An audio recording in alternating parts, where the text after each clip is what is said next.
기회다 라고 생각하고 유심히 지켜보시는 게 맞지 않을까 싶어요. 5억의 범위 내에서 한 채를 더 살 때가 어디지?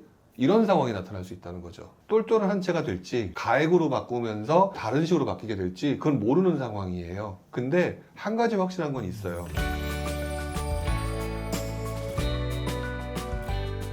다주택자분들이 이제 뭐 세금적인 부분에 대해서 완화를 해주겠다, 세제 혜택을 주겠다라고 하니까 집을 팔까에 대한 고민을 굉장히 많이 하시는데 그런 마음이 정말 있기는 할까요? 견물생심이라고 뭔가 오르는 게 보이면 내놓지 않고 기다리는 쥐고 있어야죠. 네, 그런 부분을 생각하는 경우가 많은 게 지금은 다주택자들한테 별로 이렇게 팔고 싶어 하는 심리가 아닌 게 팔고 싶어 하는 가장 대표적인 것 중에 하나가 양도세 중과 그 다음에 이제 종부세가 과도한 부담. 근데 종부세도 조금 유예해 준다는 얘기, 양도세 중과도 한시적으로 조금 해준다는 얘기도 어쨌든 있으니까 그 상황에서 분위기가 달라지면 조금만 더 기다려볼까? 라는 심리가 없을 수가 없을 거예요. 결국 그러면 현재 정부가 원했던 부분이 이제 조금이라도 많은 사람이 내놓게끔 하려고 했던 건데 그동안 안 내놨던 사람이 쉽게 내놓겠느냐. 그랬을 때는 제가 볼 때는 그렇게 쉽사리 팔려고 들지는 않을 것 같고요. 다만 이제 그동안 이제 지친 분들이 좀 많으실 거예요. 굉장히 오래전부터 다주택자를 경험하셨던 분들 같은 경우는 정책 변화에 따라서 부침이 있었다는 걸 본인들이 알고 계시기 때문에 조금 그 상황에 따라서 가지고 있는 게 낫고 상황에 따라서는 팔겠다 뭐 이런 식으로 굉장히 유연하게 생각하시는데 막상 이번 그 장에서 다주택자가 됐다가 이것저것 묶여서 고생하신 분들, 이런 분들은 몇 분 정도는 내놓으실 수가 있겠죠. 그 부분은 각자 상황에 따라 좀 틀릴 거는 것 같은데 정부가 이번에 뭐가 내놓는다? 그러면 일단 어떻게 내놓는지 보고 결정하자. 아직 결론 안 났잖아요. 단기적으로는 일단 매물은 들어갈 것이다. 호가는 올라갈 것이다. 이렇게 되는 부분이 있을 것 같고요. 이게 1차적으로 그런 현상이 나타나는 과정에 실제로 이제 인수이든 뭐 이제 당선인이든 확실해서 뭔가 딱 나오면 그때 상황에 따라서 조금 더 분위기가 달라질지는 그때 봐야 된다. 하지만 지금 현재로서는 매물은 사라질 가능성이 매우 높다.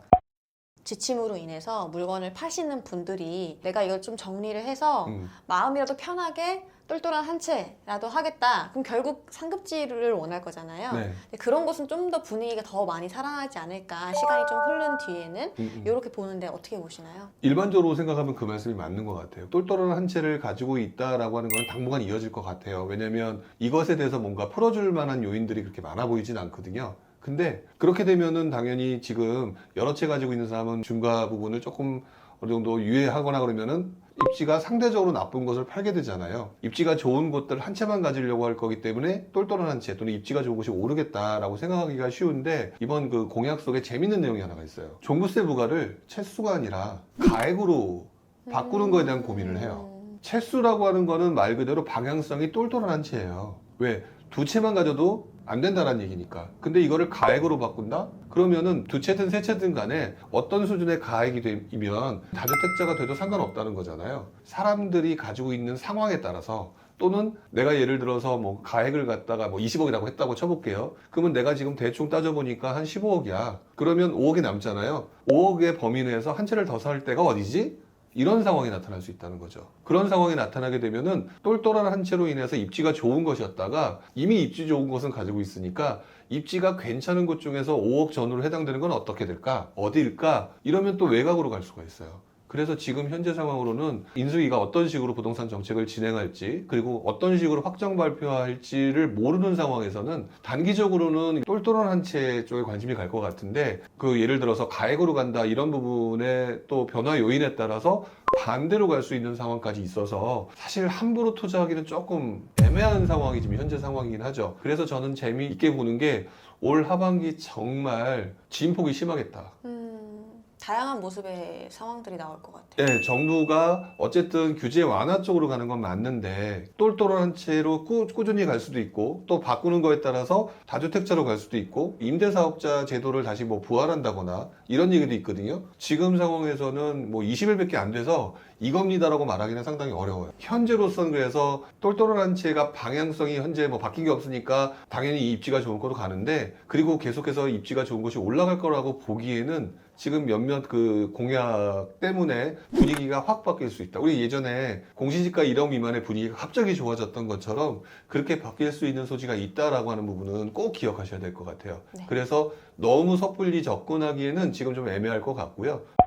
그리고 이제 질문하신 것 중에서 우리 신혼 좀 젊은 분들 무주택자분들이 있잖아요. 네, 너무 궁금합니다. 이런 분들한테는 조금 LTV나 이런 것들을 완화한다는 얘기를 하고 있잖아요. 그러면은 어찌됐든지 간에 살 수 있는 물건들이 늘어나는 거기 때문에 이분들이 사는 것들이 더 유리할 수 있겠죠. 단 한 가지 여기에 DSR에 대한 얘기가 아직 안 나왔어요. 네. 물론 DSR을 올해 7월 달부터 조금 더 규제하겠다는 내용이 있었는데 7월이면 아직 좀 시간이 있잖아요. 그러니까 조금 완화시켜 주거나 또는 지금 상태에서 더 이상 강화시킬 수는 없다. 그러면은 이분들은 분위기상 매입하시는 게 조금 더 유리하실 수도 있고요. 그리고 청약 같은 것도 마찬가지겠지만 결국에는 현재 상황에선 포지션 자체가 살 수 있도록 만들어주는 거니까 그렇게 접근하시는 게 기회다 라고 생각하고 유심히 지켜보시는 게 맞지 않을까 싶어요. 무주택자분들도 사실 좀 고민이 많을 것 같기는 해요. LTV가 올라가게 되면 대출이 늘어나는 거니까 집을 지금이라도 사야 되나? 아, 내가 지금까지 청약이란 걸 기다렸는데 계속 기다려야 되나? 이런 고민들이 굉장히 많으실 것 같아요.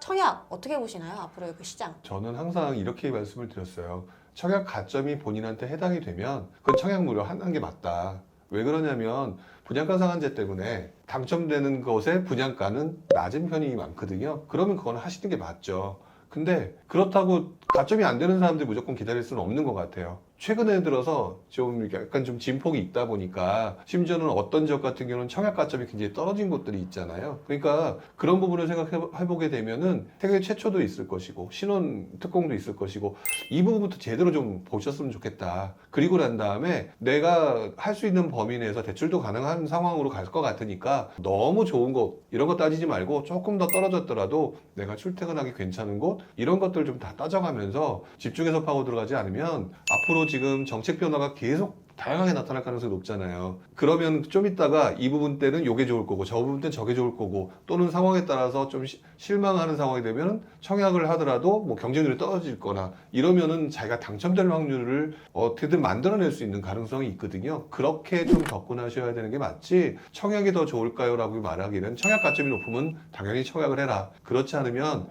일단 자기가 당첨되는 확률이 높은 것들을 찾아라 라고 말씀을 드리고 싶고요. 그리고 청약 당첨 확률이 정말 높지 않다라고 하면 현재로서는 구축을 투자할 수밖에 없는 거잖아요. 지금 많은 사람들이 지금 공약을 얼마나 완화시켜 줄지를 볼 거라면 구축에도 영향을 미칠 거예요. 그러면 본인의 회사들도 있으니까 조금 가까운 쪽, 그 다음에 효율적인 인프라가 있는 곳 이런 곳들을 좀 찾아서 들어가셔야겠죠. 뭐 구축 얘기도 하셔서 그런데 조금 더 지역적으로 들어가게 되면 상품적으로 얘기했을 때는 나중에 좀 주목받을 만한 상품 이런 거를 좀 얘기해 주시면 좋을 것 같아요. 지금 현재 보면은 서울 같은 경우는 똘똘한 한 채이기 때문에 강남 인구로 기준을 했다가 더 똘똘한 한 채가 뭐냐 그랬더니 이왕이면 가격대가 좋은 중대형 그러니까 공급이 부족한 이렇게 가고 있거든요. 근데 제가 아까 뭐라고 말씀을 드렸냐면 똘똘한 한 채가 될지 가액으로 바꾸면서 다른 식으로 바뀌게 될지 그건 모르는 상황이에요. 근데 한 가지 확실한 건 있어요. 신혼부부들이거나 이제 젊은 분들 같은 경우는 투자 자금 자체가 없고 그 다음에 대출 금액 자체가 그 한도 범위가 있잖아요. 그런데 시장의 분위기는 완화의 분위기다라고 하면은 아무리 끌어다 한다고 해도 강남에 있는 중대형을 할 수는 없겠죠. 그쵸. 그런 경우는 그 시점에 가장 덜 오른 곳이 어딘가예요. 서울과 수도권 중에서 왜 그러냐면은 이왕이면 서울에 하고 싶으니까 서울에서 가장 덜 오른 곳이라고 하는 부분을 찾으려고 할 거고 그 중에서 보면은 가격대가 상당히 낮은 거 그러면 아무래도 중소형으로 갈 수밖에 없어요. 그동안 올랐던 그 분위기를 보게 되면 서울 같은 경우는 제일 처음에 84 기준에 중형 아파트가 올랐고요. 그 다음에 중대형 아파트가 올랐잖아요. 그리고 소형 쪽에 가까운 중소형으로 가는 상황이었단 말이에요. 그런 상황이 너무 비쌌던 거거든요. 내가 중소형도 못 사는 상황이 중소형을 살 수 있는 상황이 된다? 그러면 중소형 쪽으로도 좀 집중할 가능성이 높고요. 또 역시 그것을 수도권으로 또 번져나가게 되면 외곽 지역 같은 경우는 지금 현재까지는 중형 아파트예요. 그리고 중대형 아파트는 서울 중대형보다는 안 올랐거든요. 근데 중대형 아파트가 가격대를 봤을 때 이분들이 또 접근하기는 중대형은 좀 쉽진 않겠죠. 그러면 결국에는 경기도의 중형과 경기도의 중소형 중에서 교통 인프라가 편한 곳, 아까 얘기했던 내용 중에서 일기 신도시, 구축이라면 또는 최근에 계속 이슈화가 되는 게 GTX 이런 것들이 교차되는 곳 이런 곳으로 가는 게 교두보 삼아서 나중에 한 발자국 더 들어올 수 있는 그런 자리가 바로 지금 제가 말씀드린 지역이 아닐까 싶어요. 결국 콕 집어서 뭐 추천해드릴 수도 없고 나는 이거 하겠다라고 정할 수도 없는 그런 복합적인 시장이잖아요. 결국 자신의 포지션을 찾기 위해선 가용자금과 규제와 지역과 그리고 분야, 더 나아가선 상품까지도 고려해서 여러분이 잘 복합적으로 선택을 하셔야 되는 그런 어려운 시장이니까 힘내십시오. 화이팅입니다. 대선 이후에 시장에 대한 분위기와 그리고 다주택자분들과 무주택자분들의 심리 이런 부분까지도 저희가 한번 짚어드렸는데요. 구체적인 안들이 나오면 저희 다시 한번 찾아오는 거 어떨까요? 네, 괜찮은 것 같아요. 네, 저희는 다음 시간에 더 유익한 내용으로 찾아오도록 하겠습니다. 그럼 안녕히 계세요. 네. 안녕.